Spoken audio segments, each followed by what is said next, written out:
कहते हैं कि एक दिन सारे ऋषिगण बैठे थे, सब सभा लगी हुई थी महाराज, बड़े बड़े ऋषिगण। तो उसमें एक बात छिड़ गई, जहाँ ज्ञानी जन अधिक बैठ जाते हैं वहाँ शास्त्रार्थ अपने आप प्रारंभ होने लगता है। अच्छा, माताएं बैठती हैं तो इनका शास्त्रार्थ होता है, बात खुलती खुलती चली जाती है, पता नहीं किसके किसके राज खुलते हैं, किसकी किसकी बातें होती हैं। तो ज्ञानी लोग जब बैठते हैं तो शास्त्रार्थ होता है। शास्त्रार्थ में ये होता है कि भाई किसके पास ज्ञान अधिक है, या मान लो कई ज्ञानियों को बैठा ही दिया गया हो लेकिन कुछ ऐसी चर्चा चल ही जाती है कि बात होने लगती है। अच्छा, तो सारे ऋषियों की सरस्वती नदी के तट पर सभा लगी है। क्यों लगी है? क्योंकि वो यज्ञ प्रारंभ करने के लिए आए हैं। बड़े बड़े ऋषि मुनि एकत्रित हुए हैं और उन लोगों का इस विषय पर विवाद चल गया कि ब्रह्मा, शिव और विष्णु जी में सबसे बड़ा कौन है। अच्छा, आप ही बताओ सबसे बड़े भगवान कौन है? बताओ, कोई बताओ भाई, कौन बड़े भगवान है? बताओ, कोई नहीं जानता बड़े भगवान कौन है? भोलेनाथ। और किसी के? और भाई बोलने का साहस नहीं हो पा रहा, क्यों? हम सब समझते हैं। अच्छा, तो इसी पे बात चल गई भाई कि बड़ा कौन है। ब्रह्मा, विष्णु, महेश में तीनों में सबसे बड़ा कौन है?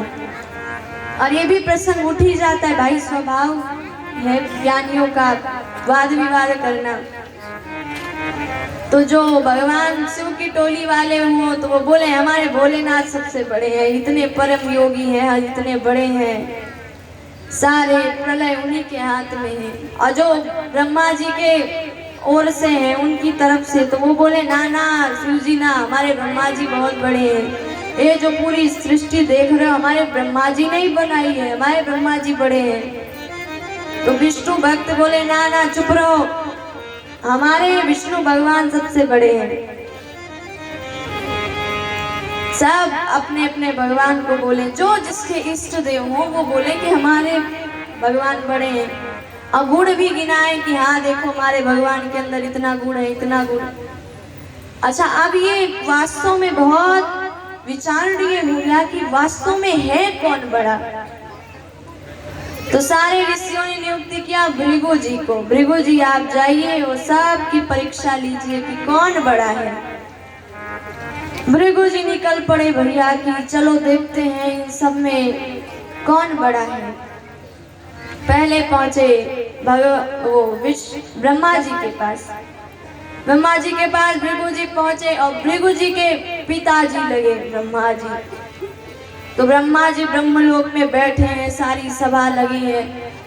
भृगु जी गए और यूं खड़े हो गए, बस इधर उधर देखने लगे। ब्रह्मा जी को बड़ा बुरा लगा, मेरा पुत्र मेरे सामने आके मुझको प्रणाम नहीं कर रहा है, तो बड़ी बुरी बात है। तब ब्रह्मा जी ने कुछ बोलने का साहस किया तो भृगु जी ने रोका, चुप रहो तुम, पता नहीं किस हक से तुम हमारे पिता लगो, तुम्हारे अंदर कोई गुण है कि नहीं, कोई तुम्हारी पूजा नहीं करता। अब ब्रह्मा जी को कटु वचन भृगु जी बोलने लगे। अब इतना बोला, ब्रह्मा जी को आ गया क्रोध, तो ब्रह्मा जी श्राप देने के लिए उद्यत हो गए। उतने में भृगु जी भगे कि अभी श्राप नहीं ग्रहण करना। ब्रह्मा जी क्रोधित हो गए, तो ये ब्रह्मा जी तो निकल गए भाई हमारी सूची से। दूसरे नंबर पे गए भगवान भोलेनाथ के पास भृगु जी। भृगु जी गए भोलेनाथ के पास, तो भोलेनाथ जी की भी सभा लगी थी, सब बैठे थे। भृगु जी गए और भोलेनाथ को सुनाने लगे, गालियां देने लगे, अरे तुम किस वेश में रहते हो, अपने शरीर में भस्म लपेटे, सांपों की माला पहने, ये कौन सा मंगल वेश है। खूब सुनाया भोलेनाथ को। भोलेनाथ भी तनिक क्रोधित हो गए, त्रिशूल उठा लिया, सावधान। अब जैसा ऐसे बोला, भृगु जी ने सोचा यहाँ भी बात बिगड़ जाएगी, फिर भग लिए भृगु जी और अब पहुंचे वैकुंठ लोक। वैकुंठ लोक में भृगु जी अंदर गए, भगवान विष्णु शेष सैया पर सोए हैं, माता लक्ष्मी उनके चरणों को दबा रही हैं। महाराज अब भृगु जी जैसे ही पहुंचे, भगवान विष्णु के वक्षस्थल पर एक लात मारी।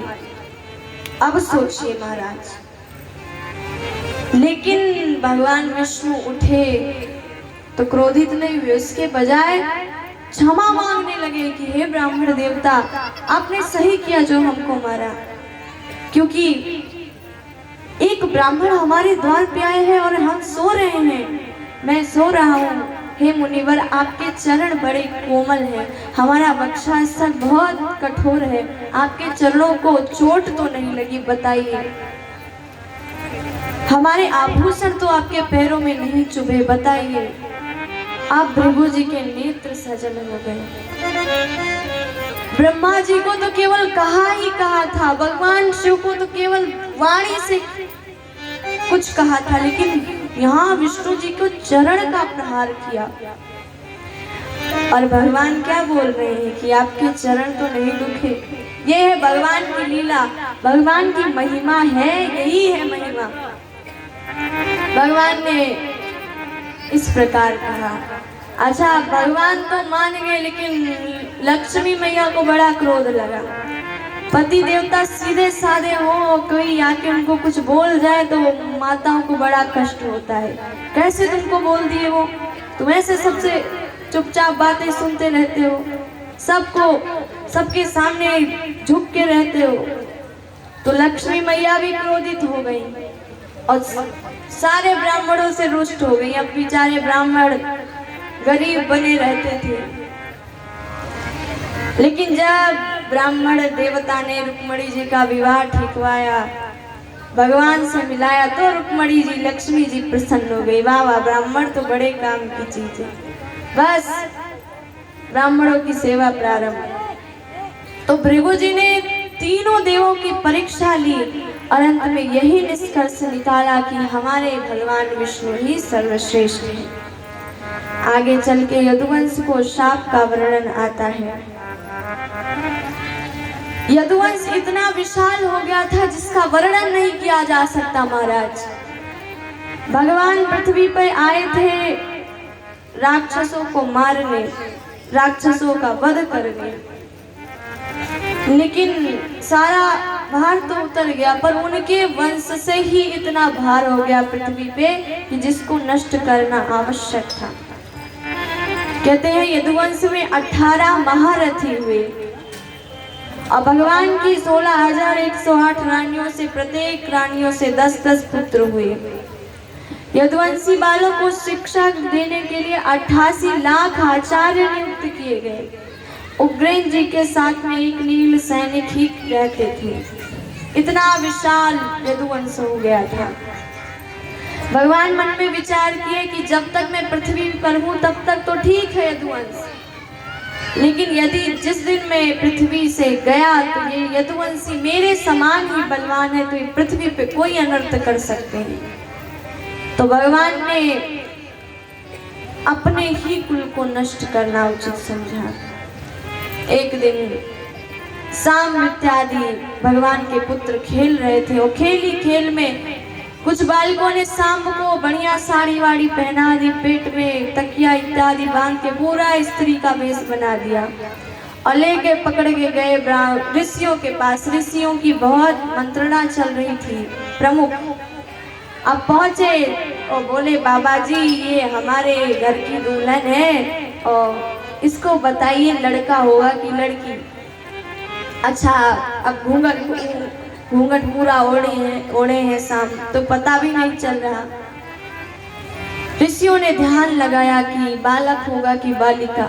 अब कुछ हो तो पता चले, सांब तो पुरुष है, स्त्री के वेश में गया है। अब लाख कोशिश करें ऋषिगण, उनको पता ही ना चले बालक होगी कि बालिका। फिर ऋषियों ने जाना इसका कारण, तो पता चला कि ये घूंघट के पीछे तो पुरुष छिपा है। इतना बड़ा मजाक किया मेरे साथ, इतने उद्दंड हो गए हो तुम लोग। जाओ, हम तुमको श्राप देते हैं कि इसके गर्भ से एक मूसल पैदा होगा और तुम्हारे पूरे यदुकुल का संहार कर देगा। अब तो बेचारे साफ डर गए, तकिया उकिया खोल के देखा तो पता चला उसमें मूसल निकला। अब महाराज उग्रसेन के पास ले गए, ऐसे ब्राह्मणों की अवहेलना की हमने, बड़ा पाप हो गया, श्राप मिल गया। और राजा उग्रसेन ने उन सारे मूसल को पिसवाया और मूसल पिसवा के उसको समुद्र में फेंकवा दिया। समुद्र में फेंकवा दिया तो कहते हैं वो एक जगह जाके एरका नाम की घास बन गया। और उसके बाद वसुदेव जी के पास नारद जी का आना, राजा जनक और 9 योगेश्वरों का संवाद सुनाना, माया से पार होने वाले उपाय तथा कर्मयोग ब्रह्म निरूपण, इसका वर्णन भागवत जी में आता है। और भगवान के अवतारों का वर्णन आता है, भक्तिहीन पुरुषों की गति, भगवान की पूजा विधि का वर्णन, देवताओं की भगवान के स्वधाम सुधारने के लिए प्रार्थना करना तथा यादवों का प्रभास क्षेत्र जाने की तैयारी करते हुए देखकर उद्धव जी का भगवान के पास आना, इसकी कथा भागवत जी में आती है। सारे यादव सोचते हैं कि हम जाएं प्रभास क्षेत्र, वहाँ पे तीर्थों का सेवन करें। और उद्धव जी समझ गए कि अब अंत निश्चित है, भगवान भी अपने लोक सिधारने के लिए उद्यत है, तैयार है, क्योंकि देवता आए थे कि प्रभु अब आपका समय समाप्त हुआ, अब आप चलिए। तब उद्धव जी ने कहा कि प्रभु आप तो चले जाएंगे, लेकिन आपके बिना आपके जो भक्तगण हैं वो कैसे रहेंगे। तो भगवान ने उद्धव जी को ज्ञान दिया, अवधूतोपाख्यान सुनाया।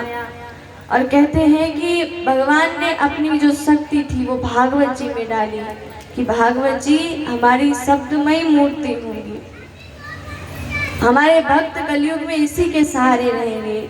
अवधूतोपाख्यान में अवधूत दत्तात्रेय जी के 24 गुरुओं का वर्णन आता है, जिसमें पृथ्वी, वायु, आकाश, जल, अग्नि, चंद्रमा, सूर्य, कबूतर, अजगर, समुद्र, पतंगा, भौरा या मधुमक्खी, हाथी, शहद निकालने वाला, हिरनी, मछली, पिंगला, वैश्या, कुरर पक्षी, बालक, कुंवारी कन्या, बाण बनाने वाला, सर्प, मकड़ी और भृंगी कीट, ये 24 गुरु थे दत्तात्रेय जी के, अवधूत दत्तात्रेय जी के।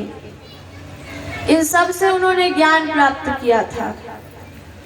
अब कहेंगे मकड़ी से कौन ज्ञान प्राप्त कर सकता है, कीट से, कीड़े से कौन ज्ञान प्राप्त कर सकता है भैया,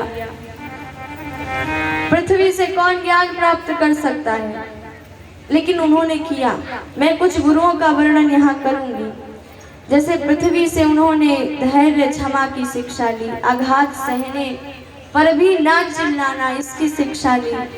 प्राणवायु से, जिस प्रकार हम प्राणवायु मात्रा में लेते हैं, ऐसा तो है नहीं कि प्राणवायु हर जगह विद्यमान है तो हम ढेर सारी ले लें, हम मात्रा में ही श्वास लेते हैं ना। तो उसी प्रकार साधक को मात्रा में भोजन करना चाहिए, उसी प्रकार साधक को हर चीज मात्रा में ही लेनी चाहिए। आकाश है, साधक को इस पूरे विश्व को आकाश के रूप में, अखंड आत्मा को असंग रूप में देखे। तो इस प्रकार से उनके 24 गुरुओं का वर्णन भागवत जी में आता है। फिर लौकिक तथा पारलौकिक भोगों की आसारता का निरूपण, बद्ध मुक्त और भक्त जनों का लक्षण, सत्संग महिमा और कर्म तथा कर्म त्याग की विधि का वर्णन आता है। हंस रूप में सनकादिक को दिए गए उपदेश का वर्णन आता है। भक्ति योग की महिमा तथा ध्यान विधि का वर्णन आता है। भिन्न भिन्न सिद्धियों के नाम तथा लक्षण आते हैं। हमारे यहाँ कितनी सिद्धियां हैं, तो 8 प्रकार की सिद्धियां हैं। मैं नाम बता दे रही हूँ आपको, अभी तो समय नहीं है कि विस्तार से बताऊं विषय में। अरिमा महिमा लघिमा प्राप्ति प्रकाम में इष्टता वशिता काम वशायिता, ये 8 प्रकार की सिद्धियों का वर्णन आता है। भगवान की विभूतियों का वर्णन आता है। और सतयुग कहते हैं कि वर्णाश्रम और धर्म निरूपण आता है, जो कि हम चौथे दिन की कथा में सुन चुके हैं। हमने आपसे बताया था ना कि भागवत जी में कुछ ऐसे प्रसंग हैं दो तीन बार आ चुके हैं, तो उसमें से एक ये भी है वर्णाश्रम धर्म निरूपण। तो कहते हैं सतयुग में एक ही वर्ण था, हंस वर्ण।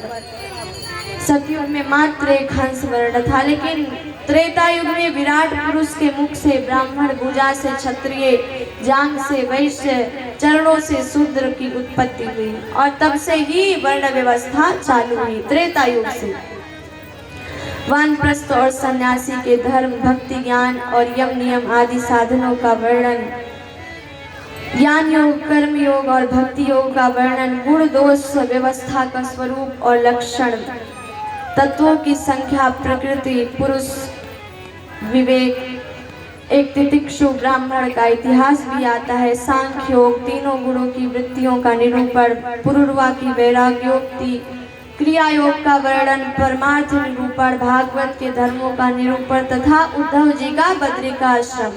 ये जितने अध्याय आए, ये सारे अध्याय भगवान ने उद्धव जी को सुनाए। उसके बाद यदुकुल का संहार होता है। सभी यदुवंशी मदिरा के पान से मतवाले हो जाते हैं और एक दूसरे से लड़ने झगड़ने लगते हैं। सब अस्त्रों शस्त्रों से लड़ते हैं, लेकिन जब अस्त्र शस्त्र देखते हैं कि किसी काम के नहीं, तो एरका नाम की जो घास हुई थी उसी से युद्ध करने लगते हैं और उसी से सारे यदुवंश का नाश हो जाता है। भगवान भी अपने स्वधाम चले जाते हैं। कलयुग के राजवंशों का वर्णन आता है, कलयुग के धर्म आते हैं। कलयुग में कौन से धर्म है, कलयुग में किस धर्म को मानना चाहिए, क्योंकि कलयुग में जिसके पास धन होगा उसी को लोग सदाचारी समझेंगे। धर्म और न्याय की व्यवस्था उन्हीं के अनुकूल रहेगी। तो कलयुग में केवल भगवान का भजन करना, उनकी भक्ति करना एकमात्र उपाय है। इसको सभी लोग करिए, क्योंकि कलयुग ऐसा युग है ना कि द्वापर, त्रेता और सतयुग में जो गति पूजा भक्ति योग करके प्राप्त होती थी, वही कलयुग में सहज भगवान के नाम से मिल जाती है। 4 प्रकार के प्रलय का वर्णन आता है और फिर श्री सुखदेव जी अपना अंतिम उपदेश देते हैं। परीक्षित जी की परम गति होती है। तो इस प्रकार भागवत जी में सबका वर्णन आता है। भागवत जी का अंतिम श्लोक आता है, आइए हम सभी गाते हैं। नाम संकीर्तनम यस्य सर्व पाप प्रणाशनम प्रणामो दुख समनस्तम नमामि हरिं परम। ये भागवत जी का अंतिम श्लोक है और इस प्रकार से भागवत जी विश्राम होती हैं। और आज श्रीमद् भागवत कथा का अंतिम दिवस है। आप सभी के मध्य बहुत अच्छा लगा, बहुत आनंद के साथ कथा हुई। इतने सारे लोग कथा सुनने आए, कथा को सुना, ये बहुत अच्छा लगा हमें, क्योंकि कथा को सुनने मात्र से ही जीव का कल्याण हो जाता है। और हमें आप सबके मध्य बड़ा अच्छा लगा, क्योंकि भक्तों के बीच में कथा कहना ये भी वक्ता के लिए सौभाग्य की बात होती है। मैं भी अभी आप लोगों जैसे ही साधारण बालिका ही हूँ। अभी मैं 11th क्लास में पढ़ती हूँ, ज़्यादा उम्र नहीं है, 16 वर्ष, और भगवान की भक्ति करती हूँ। स्कूल भी जाना होता है, स्कूल में भी भक्ति, घर पे भी भक्ति। यहाँ आपके बीच में आई हूँ तो कथा कह रही हूँ, घर पे जाऊंगी तो स्कूल जाऊंगी, बैग टांग के पढ़ाई करूंगी। तो मतलब भक्ति करिए और साथ साथ अपने सारे कामों को भी करिए। ये नहीं है कि हम भाई अपने घर में व्यस्त हैं, तुम भक्ति नहीं कर पाएंगे। हम कर रहे हैं, देखिए घर के कामों को भी करते हैं, ऐसी बात नहीं है, भगवान की भक्ति भी करते हैं। तो सभी को भगवान की भक्ति करना चाहिए और हमारा ये निवेदन है अपने घर के लोगों को जरूर भागवत रामायण इन सब का अध्ययन करवाइए।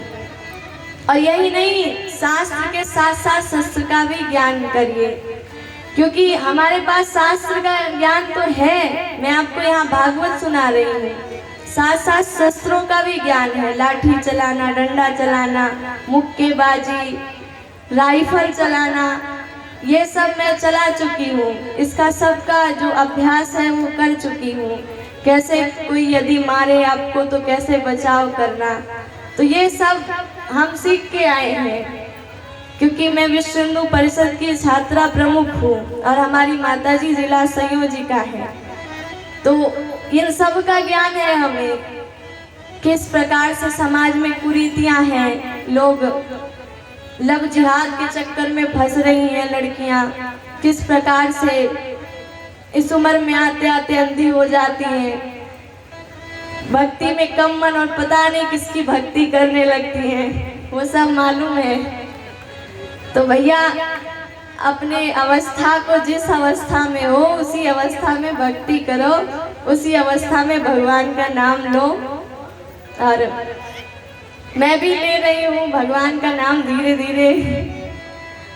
और आप सबके मध्य रह के हमें बहुत अच्छा लगा। आप सभी कथा सुनने आए। यदि आपको कथा सुननी है तो YouTube पे भी सुन सकते हैं, नवल किशोरी अयोध्या हमारा चैनल है, उसमें भी आप कथा सुन सकते हैं। और ऐसे तो बहुत आनंद आया हमें 7 दिन आप सबके बीच में रह के, बढ़िया से मधुर से कथा सभी ने सुनी। और आज विश्राम दिवस है, तो आज हम सभी अभी भजन कुछ गाएंगे और उसके बाद फिर भागवत जी की विदाई होगी। कल हवन इत्यादि है, उसकी सूचना तो आपको होगी ही। तो आइए हम सभी भजन सुनते हैं, तत्पश्चात आरती की ओर बढ़ेंगे। तो एक बार सभी लोग जयकार लगा दीजिए। बोलिए भक्तवत्सल भगवान की, कृष्ण कन्हैया लाल की, राधा रानी की, रामचंद्र भगवान की, हनुमान जी महाराज की, श्रीमद् भागवत महापुराण की, लालगिरी बाबा की, समस्त संतन की, सभी भक्तों की जय जय श्री राधे श्याम। नमः पार्वती पते हर हर महादेव। आइए भजन सुनते हैं, तत्पश्चात आरती की ओर हम सभी बढ़ेंगे।